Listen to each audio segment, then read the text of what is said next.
Vamos avanzando en este miércoles con todas las informaciones que tenemos a nivel nacional e internacional. Damos los buenos días a la participación de nuestro compañero Rosendo Tavares Villalobos. Adelante. Gracias, José Luis Mendoza y Cervantes, querido y distinguido coordinador del gobierno de la mañana. Saludo para toda la gerencia de esta Z101. Saludo para todo el equipo del gobierno de la mañana. El saludo para todo el país de aquí y el país de allá. Yo estuve ayer entre los afectados, diría yo, por el tiempo que tuve que pasar en el tapón de la autopista Duarte a consecuencia de la explosión del tanquero de gasolina. Cuando ocurren estos acontecimientos, ahí a veces lo más probable que tuviéramos algún tipo de impericia por parte del conductor del tanquero. En este país anda mucha gente que no tiene el entrenamiento necesario para conducir este tipo de vehículos. Eso habría que verlo. Aunque sin quitarle a eso el diseño de las válvulas de los camiones cisternas y sus sistemas de seguridad que son fabricados fuera, sí, implica, y Susana creo que lo ha dicho con una claridad meridiana, que puede haber no dice que no puede haber responsabilidad como tú dices del chofer, pero puede y generalmente hay una responsabilidad en la forma en la que se vigila y se asegura adecuadamente carga, descarga y almacenamiento de los operadores de ese combustible. Sí, son muchos los factores que pueden intervenir. Aquí hay un pecado de omisión permanente. Pero hoy se cumple un año, señores, de San Cristóbal, ¿no? Que fue de hecho el del centro de nuestro comentario. Hoy se cumple un año de la tragedia de San Cristóbal y este país tiene una sangre ahí que está reclamando todavía responsabilidades de eso. Yo que estuve involucrado en ese negocio en Estados Unidos, para manejar un tanquero se necesita primero la licencia especial, la licencia comercial, pero segundo usted necesita entonces una especialización para manejar camiones tanqueros, pero después necesita otra especialización para manejar un vehículo que transporta material peligroso, como es el caso de los combustibles. O sea, se necesita de una especialización en muchos aspectos para usted manejar este tipo de vehículos. Aquí no se cumplen con muchos de esos parámetros.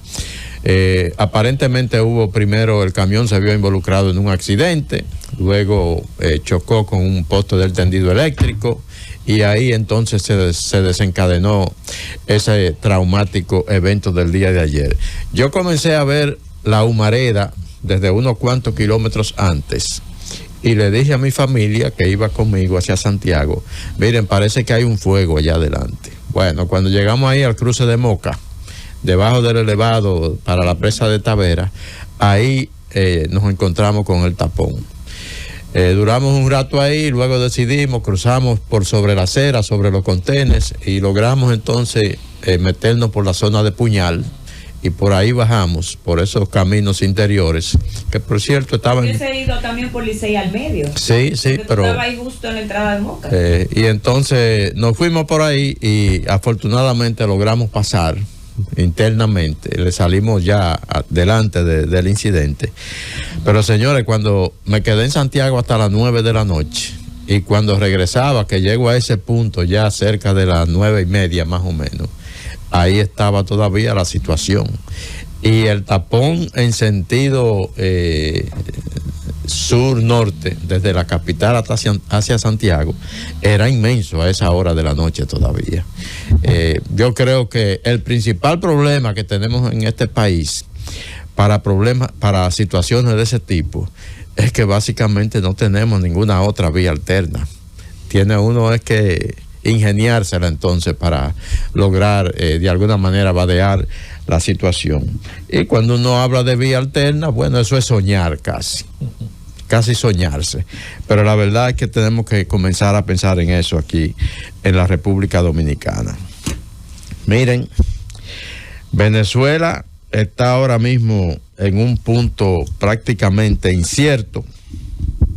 Ayer la ONU dio su informe sobre observación del proceso electoral en Venezuela.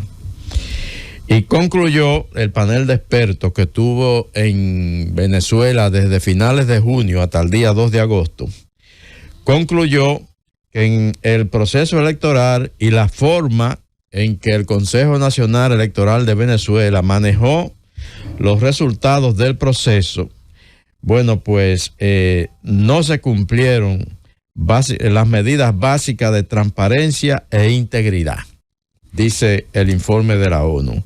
Cuando proclamaron ganador a Nicolás Maduro, se incumplieron las medidas básicas de transparencia e integridad que son esenciales para la realización de unas elecciones creíbles. Este es un panel de 4 expertos de la ONU que, como dije, estuvieron en Venezuela durante más de un mes. Su informe lo dieron a conocer ayer. Coincide básicamente con el reciente informe también del Centro Carter, que igualmente concluyó en que no se respetaron absolutamente las normas de transparencia para el proceso electoral en Venezuela, y la respuesta del gobierno venezolano a través del presidente de la Asamblea Nacional de Venezuela, el señor Jorge Rodríguez, ha sido calificar de basuras a organismos como el Centro Carter y la misma Organización de las Naciones Unidas. Era ayer cuando se da el informe de la ONU, reacciona inmediatamente y propone una modificación de la ley electoral de Venezuela para que se prohíba que ningún extranjero en el futuro, en futuras elecciones de Venezuela, vaya a observar elecciones en ese país. Y entonces ahí califica de basura a Centro Carter ¿Qué lo invitaron y ellos? a la ONU. ¿Qué lo invitaron ellos? Entonces, si usted va a Venezuela a observar unas elecciones, usted tiene que decir que eso estuvo perfectamente bien. Si no, usted es una basura y usted no puede, no podrá. Por eso solamente pueden ir a observar Zapatero, Samper y esa gente. Entonces, la verdad es que yo no sé, por lo menos yo no creo que toda este empecinamiento del régimen de Maduro y de Diosdado Cabello por mantenerse en el poder, yo no sé hasta cuándo será posible, porque la verdad es que hay una presión internacional bastante importante. Ellos siguen anclados ahí con el apoyo de las Fuerzas Armadas venezolanas, que gozan de todos los privilegios en ese país precisamente para eso, para que apoyen al régimen.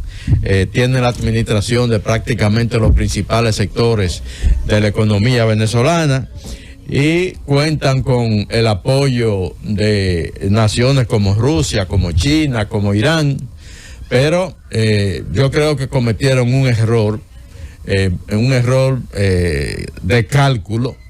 Ellos sabían que no tenían las posibilidades de ganar unas elecciones en Venezuela en función de la realidad que está viviendo ese país, conociendo el sentimiento mayoritario de la población, porque lo conocían, pero sin embargo se aventuraron a montar un proceso electoral. Claro, ellos tenían planificado precisamente lo que hicieron, dar un resultado de la manera en que ocurrió esto, que definitivamente llamó inmediatamente la atención de la comunidad nacional.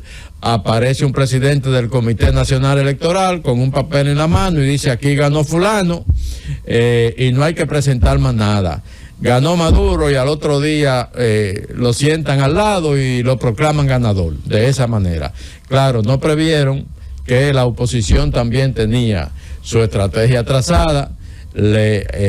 Lograron adquirir una cantidad de actas que definitivamente se ha comprobado que son actas legítimas, y ahí entonces le vino el problema. La verdad es que ahora hay una situación bastante complicada en Venezuela, porque ellos insisten en legalmente a Maduro le correspondería permanecer en el poder hasta el día 10 de enero. Pero en la situación actual, para el sábado, la oposición está convocando de nuevo a manifestaciones, no solo en Venezuela, sino en toda parte del mundo donde vivan venezolanos en el extranjero. Y la comunidad internacional, sobre todo Estados Unidos, países como Colombia, México, Brasil, que de alguna manera han sido amigos de Venezuela, pero que en este momento han entendido también que si hubo elecciones hay que dar los resultados, hay que presentar las pruebas, y pese a que son amigos, están presionando en ese sentido. Venezuela está en una situación bastante delicada. La verdad es que el gobierno de Nicolás Maduro pretende permanecer en el poder a las malas. Vamos a ver hasta cuándo o de qué manera eso podría ser posible. Termino, José Luis, diciendo sobre el proceso electoral en los Estados Unidos, que hoy Forbes, la revista Forbes, está publicando un compendio de encuestas en ese país, donde da a conocer que Kamala Harris, en por lo menos 7 estados clave para la elección, aventaja a Donald Trump en por lo menos 1 punto, el promedio. En algunos estados lo aventaja por 3, por 4, pero el promedio es 1 punto de ventaja en un compendio de encuestas nacionales que se publican en el día de hoy. Todavía la situación es bastante pareja en Estados Unidos. La ventaja de uno o de otro se enmarcan dentro del margen de error, lo que indica que en noviembre todavía cualquiera de los dos tiene la posibilidad de ganar. Lo que sí hay que decir que han mejorado mucho las posibilidades de los demócratas, que se veían prácticamente imposibles con Joe Biden en la boleta. Llévatelo, Cundo.